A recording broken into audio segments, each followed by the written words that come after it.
The opinions expressed on the program you are watching are not necessarily those of Shaw Cable Systems or of the station.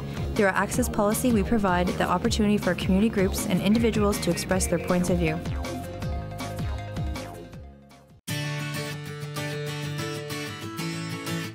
The Road Trip is driven by your neighborhood Cooper Medallion tire dealers. More than 40 Manitoba locations. Online at coopertire.com.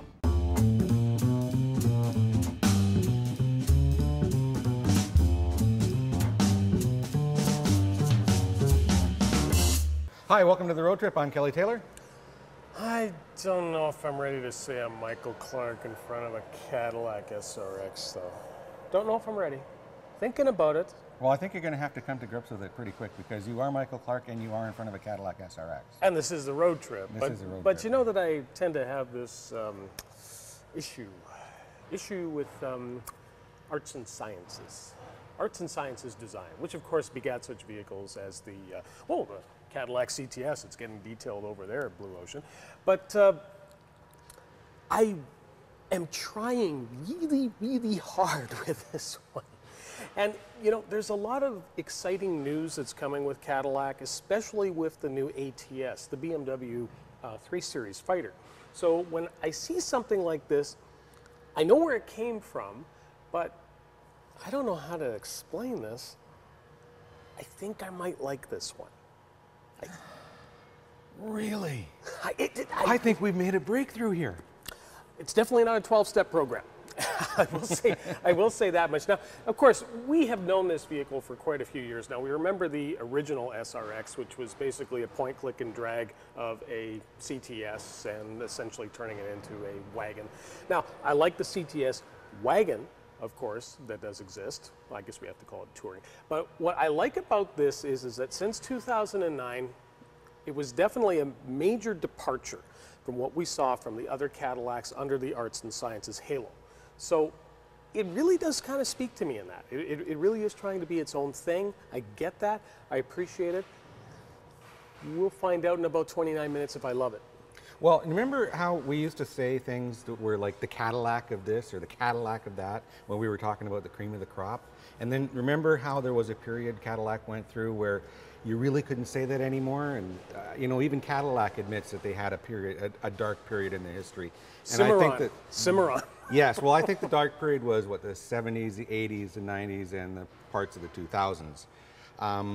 But I think with the new direction, not only do they have their own design, which is arts and sciences, which is polarizing, as we've learned from Michael in the last couple of minutes. Consistently. Very polarizing. They've also started to improve the mechanicals and the interiors and the engineering. And now we're starting to get back to the point where it might not necessarily be a lie to use Cadillac as an adjective anymore. Well, the old advertising basically called it the standard of the world. Now, these days, that's a pretty hard claim to make. But enough people remember what that used to mean for Cadillac. And I think what we're going to be seeing here today is definitely a lot of fit and finish and interior improvements, as well as exterior improvements that are simply not expected out of, well, for a lot of years, anything GM. Well, and one of the biggest improvements, I think, is that they still have the arts and science motif ingrained in the car, but they've softened it. They've taken off some of those harsh edges, and I think that makes this design successful. Well, this particular one, of course, is the premium collection. And I have to give Cadillac kudos where it's required because, you know, saying that something isn't a trim level or an option package and calling it the collection, I mean, it definitely sounds upscale, definitely sounds tuxedo, River Heights. Someone was thinking. I would have to agree. I would have to agree. So we're going to get into the SRX in a big way today. But you know what I think we need is a retro Cadillac moment.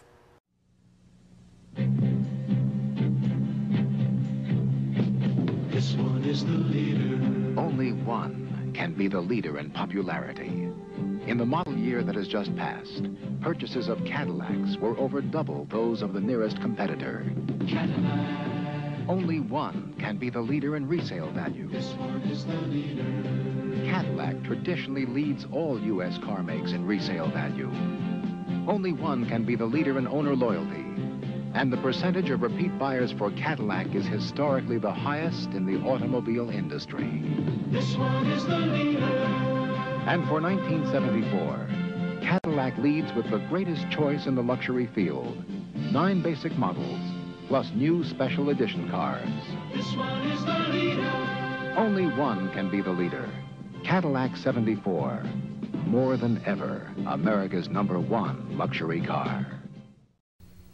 Announcing the classic Cadillac for 1986, the rear-wheel drive Fleetwood Brougham. Styling that's every inch a Cadillac. Inches that add up to the longest regular production car. Plus full-size comfort for 6 adults and their luggage. And new for Brougham, a powerful 5-liter V8. If you think big, think about the classic Cadillac, the new 1986 Brougham. Best of all, it's a Cadillac.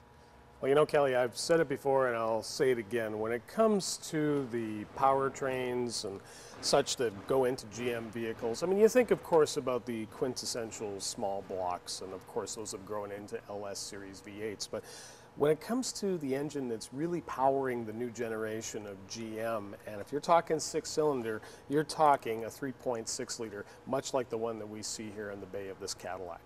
I suspect that in 50 years, we're going to be talking about the 3.6 in about the same kind of reverence as we do the small block right now. Well, remember, the 3.6 liter is found in so many different vehicles in, of course, front wheel, all wheel, as well as north-south configurations like the V6 Camaros. So there's a lot of good think that's going on here, but also too, it's important to note that for 2012, this particular engine is the only engine available in the SRX. That's right, because they used to have 2 engines available. One, I think, was a 3-liter, and it was a little underpowered, I think. Little bit, but I was doing a little bit of digging into this, and actually you've got the specs for us on what this particular one actually evens out for power and torque. Well, it's a 3.6 liter direct injection variable valve timing V6, 308 horsepower, 265 pound-feet of torque. More than adequate for a vehicle like this. The other thing too is because it's a 60-degree V6, it actually helps in respect to the dimensions that you need to take up front to actually stuff it between the strut towers. Now, what I like about the 6-speed automatic with it is it actually has an eco map. Now, it's interesting that a lot of eco maps that we see, they tend to deal with the engine's operation as well, but this one is specific to the transmission, and from what the specs tell us, there's actually about a 1 mile per gallon improvement if you use the transmission in the eco mode setting. So that could give you an extra 20 miles of range then on a tank. Absolutely, we can always use a little bit more range. And the one thing I do like is that even though we're basically dealing with badge work on a corporate V6, what we do have here is definitely the expectations of what you see when you open the hood on a lot of the higher end vehicles that we drive, such as Lexus. The one thing you'll see here is, of course, very good weather sealing around this engine, and I actually have to point out here, because normally down at Blue Ocean we do a whole detail when the vehicle is getting ready to get shown on Shaw TV, but this is how it looked when we popped the hood to get ready for our shoot today. So I gotta tell you, I'd say this is a pretty good seal from keeping the dirt and grime off of the engine for the long haul. Well, I mean, we've certainly opened the hood and found quite the bit dirtier an engine in our time doing this. You know, Kelly, I just wanted to point out here on the back of the hatch is that a lot of people are going to be looking at this vehicle, and I think the majority, especially in the Cadillac camp, they're going to want to go with the all-wheel drive system.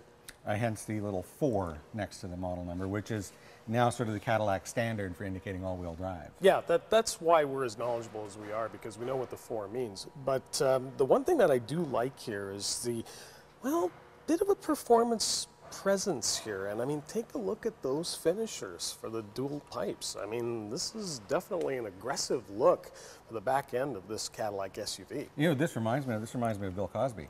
How so? Pipes! It's got pipes! 200 miles an hour. Look it up. Listen to it. Love it.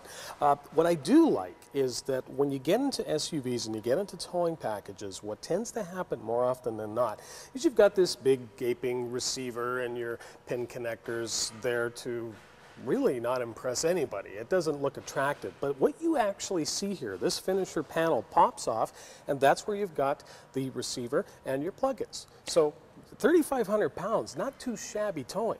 I know. I mean, we've seen some General Motors products where the treatment for the hitch basically looks like Grog took a rock and chipped out part of the bumper to access the... Okay, Grog was in this comic strip called BC, and this was back in the 70s, so we got to explain some of our references here. Some of the references are a little out there, that's right. But no, this is a much improved treatment. It hides everything nicely, and it keeps it nice and streamlined. Well, definitely a lot better than how we used to see things like this from the rear on GM vehicles. Now, let's pop this open here. Now, the one thing I do like is that we are dealing with a power hatch which actually works in both directions, which is much appreciated. When it comes to cargo management, this is definitely one of the slickest systems that I've seen in a long time. Exquisitely finished. I mean, look at the linings within the cargo area itself. I mean, you know, if you were thrown into the doghouse and you had to fold down the back seats, this is not a bad little doghouse. No, I like this. This almost looks like a slot car track, doesn't it? Beautifully done, and you know, taking a page from a lot of the cargo management systems that we see on GM vehicles. Now, you of course have seen the one on the Silverado that goes into the rails on the side. This is of course the Cadillac improvement on that for interior purposes. Now, what you do is you press those tabs down, and then you're actually able to move this cargo fence. That's what it's actually called. So the neat thing about it is that once you get it locked into the detents, you're able to contain your cargo without having to go with the, how do I put this, Spider-Man tangled web of cargo netting, which, you know, really is more for the lower end set, I would say. Well, and I don't like those because they stretch very easily. And it's not very long before they're not holding very much anymore at all. That is very true.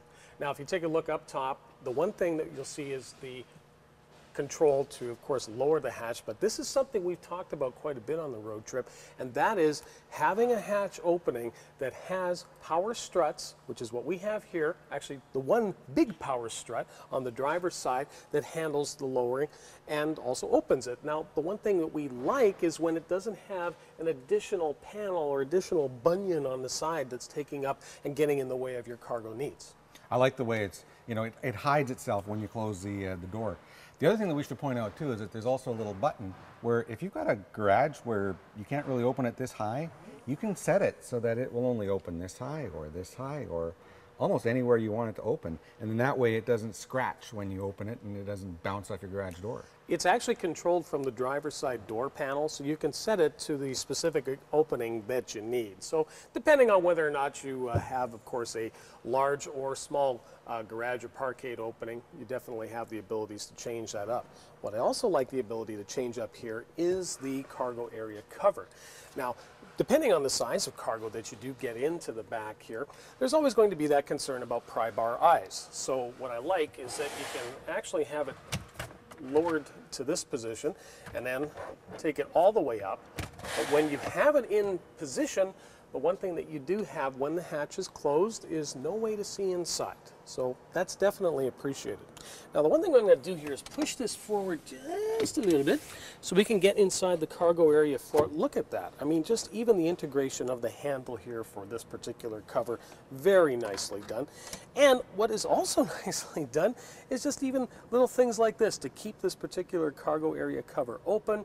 And what you see inside is a temporary use type of wheel, but the sexiest temporary use type of wheel that you could imagine for this application. Because remember, we're dealing with 20-inch tires, so you actually have to rethink your biscuit in respect to how big that's actually going to be. Now, the reason this actually sits up here is that you've got different hooks in here. You can actually use a net. There's really a lot of thinking in here. This is the type of stuff that I expect to see in vehicles of the Mercedes-Benz and the Audi class. This is really well European thought out. This kind of thinking, this taking it to that next level, this is what separates a luxury brand, in my view, from a mainstream brand. And I think that's why Cadillac is definitely getting the attention that they are when it comes to not just their SUVs, but their cars in general. The Road Trip is driven by your neighborhood Cooper Medallion tire dealers. More than 40 Manitoba locations. Online at coopertire.com. Now, the one thing I've noticed too with the Cadillacs, and of course a lot of the higher end GM brands, of course getting into things such as Buick, is that you have a lot more finishing, a lot more stitch work when it comes to door panels as well as the seats themselves.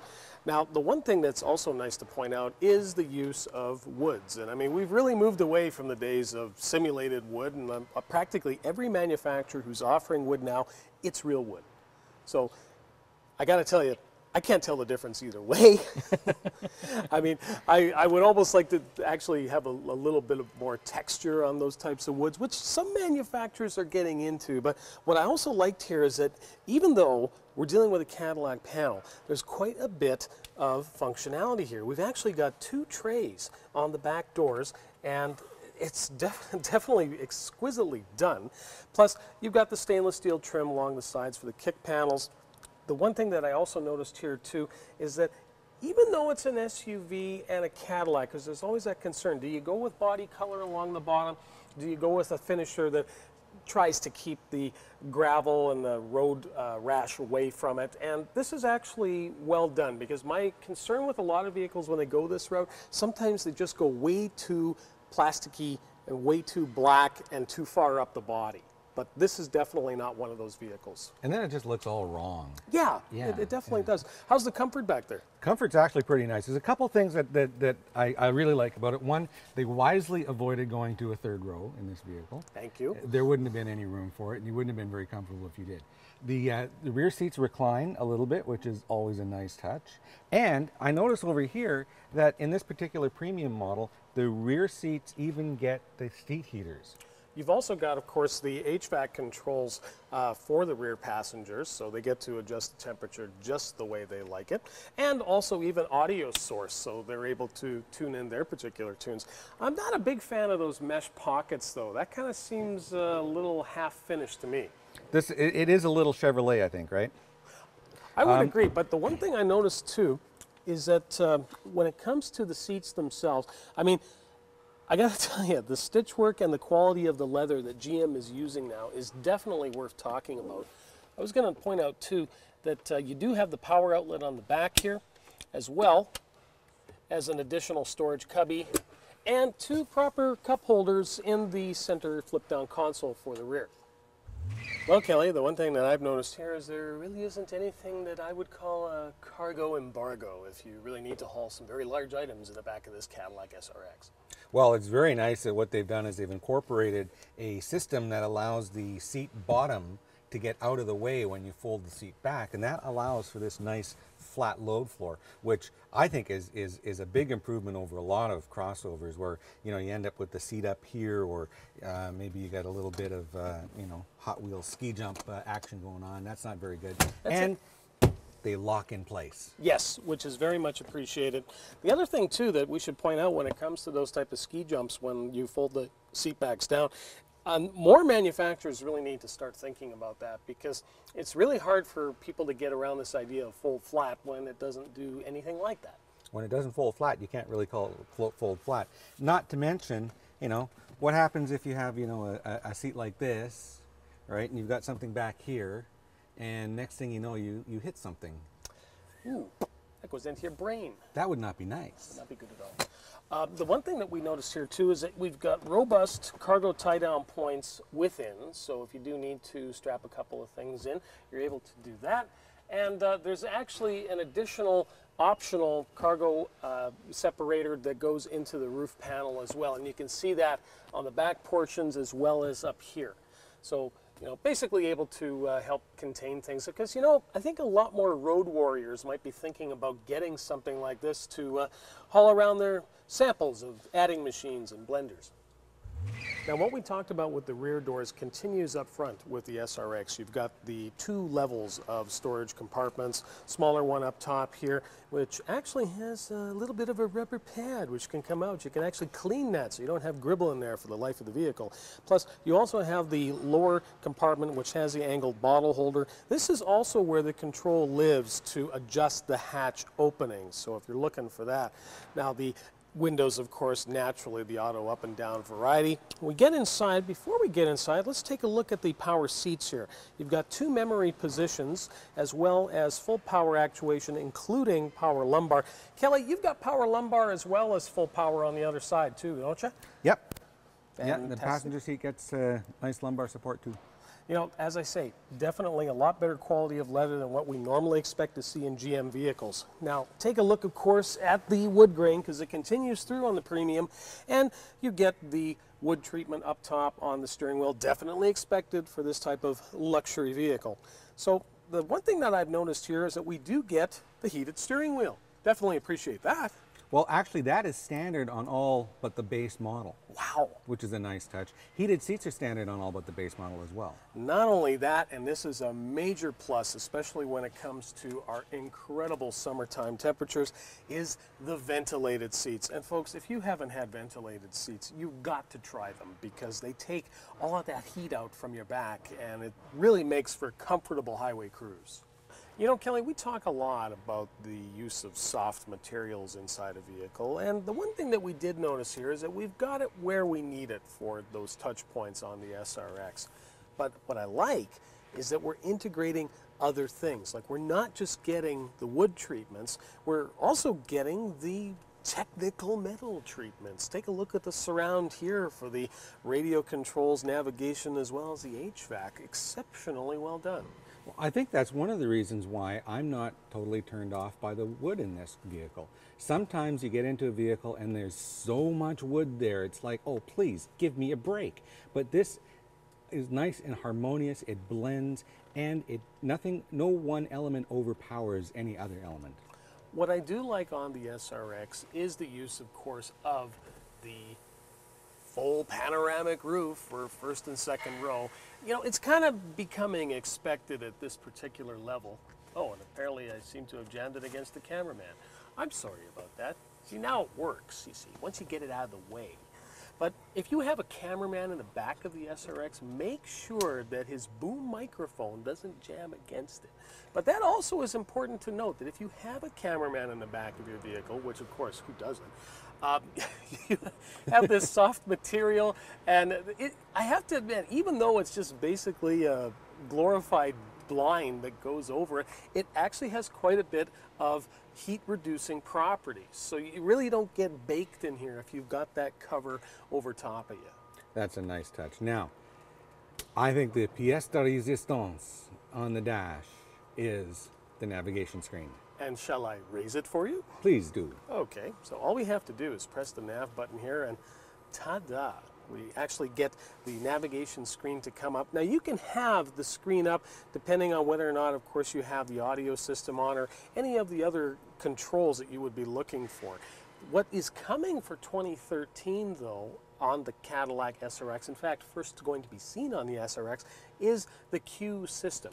The Cadillac User experience. Yes, user experience. I thought it was ultra magical type of thing. Now, for those of you people out there that are, using the iPhone, and it's just a fad, you probably are used to basically squeezing and pushing and dragging. Pinching and dragging and swiping. Pinching and dragging. We are talking about an iPhone, right? Yes. Okay. So what you do with that is you'll be able to do those types of things on the Q system with the Cadillac. So that gives you an idea of how technical these cars are getting, and also an argument too, because we have to remember that it's how do you really differentiate yourself in the luxury market segment? Is it really just about adding more stuff? One thing I like about that screen is that when it's in that position, of course, you can use it for the navigation because that's the only way that you can really see the map. But if all you're doing is needing to see the readout for the audio system, you can collapse it back into the dash, and enough of it is visible, and it all compresses into the top part of the screen, so you can see your radio stations or your track number or whatever source you happen to be listening to. Well, the rest of the controls inside, you do of course have the manual gate with the 6-speed automatic, but it's controlled strictly down here. There's no upward paddles on the steering wheel itself. You do get, and very much appreciated and expected at the luxury level, is the electronic parking brake. So there's nothing in the way over here to be snagging your Dockers. Over here, this is where you find the Eco button as well as your Park Assist. So if you needed to turn that off depending on the parking situation, as well as your traction controls. The compartments down below for the console, you of course have good space there to put just about whatever you need. And what I really like is this 2-level glove box. It's definitely one of the larger caverns that we see in SUVs of this class.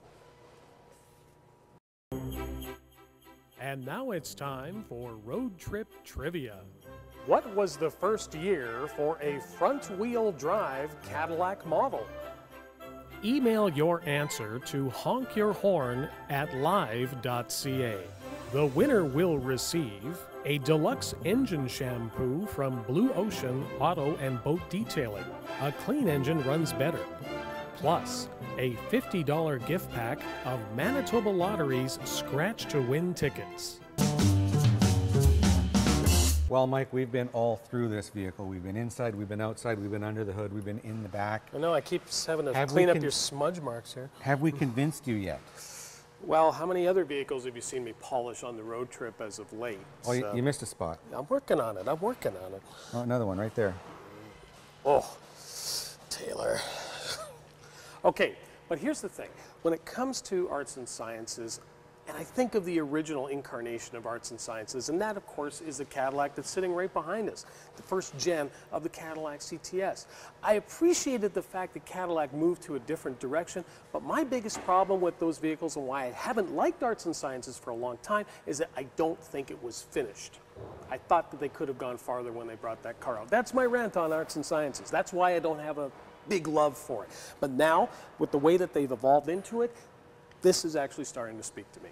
Well, I think it's just proof that any design language is evolutionary. It will continue to grow and develop as time goes on. And I think you're right. I think the first iteration of arts and sciences was an interesting experiment, but I don't think it was entirely successful. Especially if you look inside the first CTS, where you had that sort of Dash by Dell, you know, looked like a tower computer design. I didn't like it at all. But this one here, it blends everything together. There's harmony. There is some softness where there needs to be. There's some harshness where there needs to be. I think overall it really works well. I would say for this type of money too, you've actually got it into a price range that is going to appeal to a lot of people who are looking more for that modern premium type of luxury as opposed to the traditional luxuries. But it's definitely going to give a lot of vehicles in this segment a run for its money. Now this particular one of the premium package, sitting at about $56,000 before destination. So if we think about what else is available for that type of money, and remembering too that we're not missing anything here. We're not missing navigation. We're not missing leather. We're not missing a panoramic sunroof. You've got it all at the premium collection level, and you might even have a little bit money left over to get a CTS for the backup car. Well, hey, that's a good thought. Now, it starts at 42. Now, that's the base model, and I really don't see the point of the base model because you're missing all of the toys that people expect from a luxury brand, and it's only another $3,000 to step up to the luxury collection, which is the sort of the first step up the collections ladder, and that adds your heated seats, your heated steering wheel, and your panoramic sunroof, and a bunch of other things. So, are people shopping SRX to buy a radio delete model, basically? You know, I don't think so. You know, the one that actually spoke to me was the performance model. So it's got a little bit of rejig when it comes to the suspension, and let's face it, the 3.6, it's a rock-solid engine. It's occurring in so many GM vehicles, and we're just simply going to see more of it, and we're simply going to enjoy it that much more. Well, that's our take on the 2012 Cadillac SRX. If you've got thoughts, feelings, questions, or concerns about anything you've seen on the road trip, you can email us at... that would be the honkyourhorn@live.ca. Very good. I'm Kelly Taylor. I'm busy. Keep the shiny side up. And the rubber side down.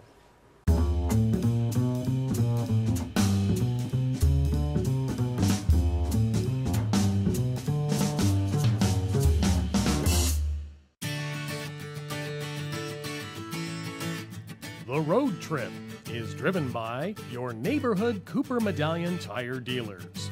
More than 40 Manitoba locations. Online at coopertire.com.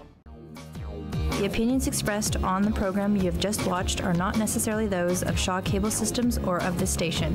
Through our access policy, we provide the opportunity for community groups and individuals to express their points of view.